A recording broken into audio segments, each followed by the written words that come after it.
Hi everyone and welcome back. The other week, President William Ruto quietly signed 8 powerful bills into law.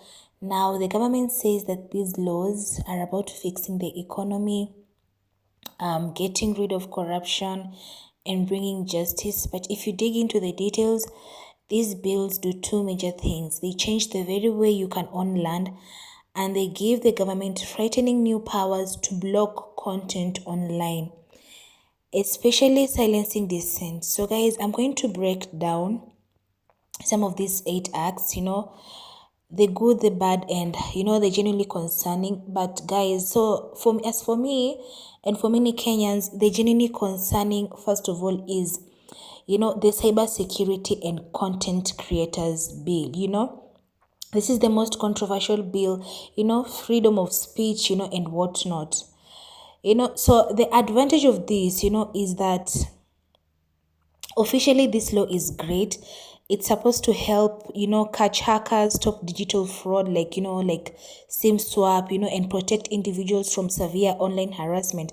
But the downside of this, guys, the disadvantage of this is this, guys. It's It should worry every journalist, blogger, and content creator because it gives a powerful government committee the authority to order blocking or removal of any website, app, or content without needing court order, guys. And then there's this thing called like religious extremism. I know, guys, after the Shakahola tragedy, which I was not happy about it and whatnot, the government added a clause to block content that promotes extreme religious practices. But on the surface, who wouldn't want to stop dangerous cults? But guys, here's the kicker. The term extreme is vague and poorly defined in the law. In the absence of a clear definition, the government can now use this clause to silence any non-mainstream, religious group, any theological debate, or even just critical commentary, they don't like, under the guise of national security. So, guys, this cyber security and content creators bill, guys, we need to have freedom of speech and whatnot, guys. All right. And then the other thing is the Privatization Act. So the Privatization Act is where the government wants to sell off loss-making state-owned companies to private investors. The goal is to reduce national debt, stop wasting public money on bailouts, and make these companies run better and more efficiently. But guys, the disadvantage of this is this. The new law removes the requirement for the government to get approval from Parliament before selling national assets. By sidelining Parliament, our elected representatives, sales can happen, quickly, in secret, and without public oversight. So, guys, this is the disadvantage of this, and then it's open to corruption, and then it is going to allow, like the assets to be sold cheaply, to politically connected individuals or maybe the LA. So the downside of this is corruption, guys. Corruption, privatization is okay, but the downside of this, guys, is corruption and whatnot. And then we have the Land Amendment Act. The advantage of this is it aims to modernize land records, making ownership documentation clear, and like reducing disputes. So the disadvantage is, the big change here is the proposal to convert a lot of private freehold land, especially in developed residential areas, into leasehold status. This means that instead of owning the land outright, you'd own it for say 99 years, and you will be required to pay an annual land rate or levy to the government. It fundamentally changes private property rights and acts as a new perpetual tax on simply holding land. I think, guys, also in the United States of America, you'll buy a home, your own home, it's yours. But if you don't pay taxes, I hear that the government is going to fully own that home, that house is going to be the government's if you don't fully pay your taxes.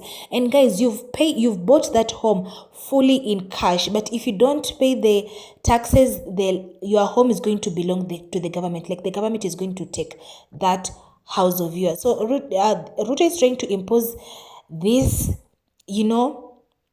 things, and Kenya is still a third world country, guys. Something that I'm not happy about, Kenyans are not happy about. After all these years of independence, Kenya shouldn't be, like a third world country. So some of these laws, especially the land freehold bill, that one is not okay. And then we have the National Land Commission Amendment. The advantage of this is a win for justice. It restores the power of the National Land Commission to investigate long-standing historical land injustices where land was grabbed decades ago and recommend solutions, So the disadvantage of this is the law severely limits the process by including, I think, a rigid 5-year limit, for the National Land Commission to complete the investigations. While Parliament can extend it, 5 years is seen as too short to resolve decades of complex land disputes. There's also the risk that the investigations will create title uncertainty, which can hurt the economy and banking sector. And then we have the Virtual Asset Service Providers Act, guys, crypto guys and whatnot.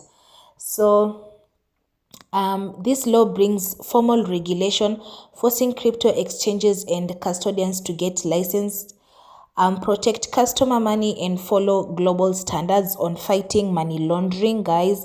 So this boosts investor confidence and helps professionalize the industry. So the disadvantage of this is the law splits regulation between two powerful bodies, the central bank and the Capital Markets Authority. This dual regulation risks creating mixed signals, high compliance costs, and massive bureaucracy that should stifle small local innovators and force them to move their businesses out of Kenya. All right.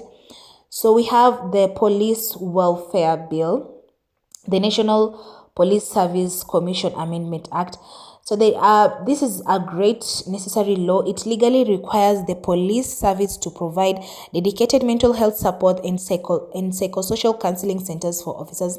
Policing is stressful, and addressing trauma is crucial for both officer welfare and reducing incidents of excessive force, So the disadvantage of this is it's a wonderful idea, but it's just a law. Its success depends entirely on the government providing consistent, significant funding and resources to build and staff these centers.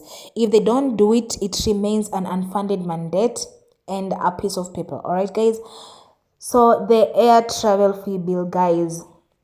I used to work as an attaché at the airport back then, and I used to prepare the taxation documents. So I used to see APSC local, APSC international. So this is the air passenger service charge amendment. So the law aims to streamline how passenger fees are used, ensuring that money collected from tickets directly funds essential services like aviation safety, airport management and tourism promotion. But the disadvantage of these guys is it will significantly increase the charges on international air tickets, so making air travel more expensive could discourage tourists, directly contradicting the goal of boosting the tourism sector here in Kenya. So the last but not least is the Wildlife Amendment Act, So this is about environmental justice. It expands the list of animals for which victims of human-wildlife conflict can receive compensation, including marine life like sharks and whales. So this helps coastal communities. So the disadvantage of this is while the current compensation system is slow, and it's bogged down by bureaucracy, it also maintains high registration requirements for local community conservancies, discouraging citizen participation in conservation efforts. So guys, to summarize all this, guys, my main thing over here, one of the main things that made me to question everything, guys, is the freedom of speech, guys, and the privatization, but mainly the freedom of speech, guys. In my opinion, President Ruto's administration is prioritizing speed and control. They are trying to quickly overhaul the economy through privatization and land reform, but they are doing so by bypassing the checks and balances designed to hold them accountable, especially the parliament. You know, guys, are we trading transparency and free expression for the promise of efficiency? So, guys, as for me, the freedom of speech, the cyber security and content creators bill, the computer misuse and cyber crimes, it has its advantages but its disadvantages, guys. We have freedom of speech and as Kenyans, and we cannot be silenced. We need to have debates. We need to, share the truth and not to and whatnot. We cannot be silenced, guys, as Kenyans and the world at large.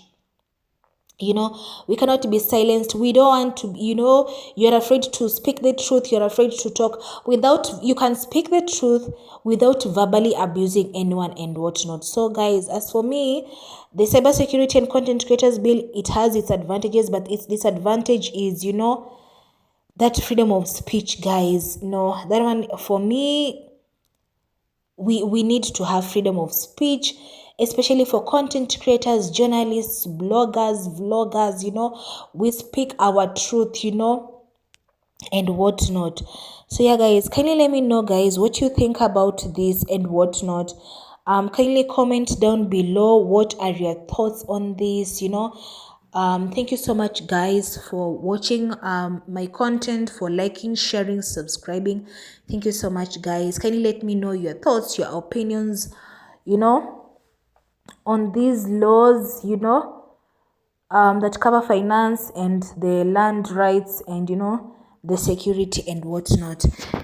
Thank you so much, guys. Have a good morning from wherever you're watching me from. Have a good afternoon. Have a good evening, and have a good night from wherever you're watching me from. Thank you so much, guys, for supporting my channel. Thank you so much. God bless. Bye.